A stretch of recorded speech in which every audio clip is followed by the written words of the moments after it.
ஒரு யானை ஆற்றுல நல்லா குளிச்சிட்டு வீதி வழியா நடந்து போயிட்டு இருந்துச்சு. அது ஒரு குறுகிய பாலம் பக்கமா வந்துச்சு.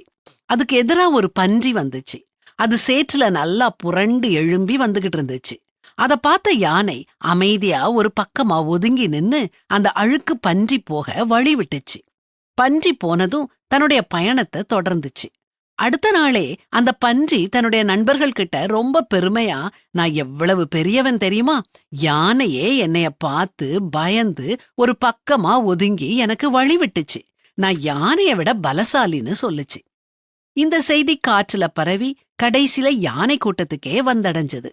இத கேள்விப்பட்ட ஒரு யானை இந்த யானை கிட்ட வந்து, இது உண்மையா, நீ அந்த பன்றிய பார்த்து பயந்துட்டியான்னு கேட்டுச்சு.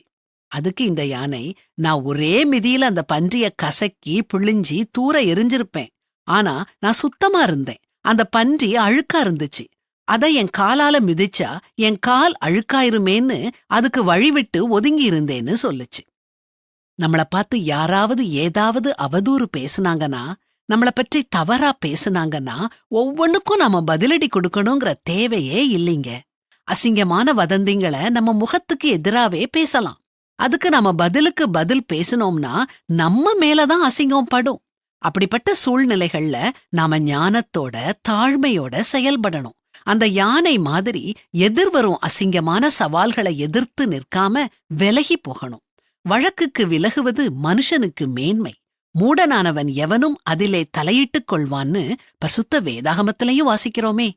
நாம வலிமையான நிலையில இருந்தாலும் மோதலை விட அமைதியை தேர்ந்தெடுப்பதுலதான் நம்முடைய ஞானம் வெளிப்படுது. நீங்க ஞானமுள்ளவங்களா?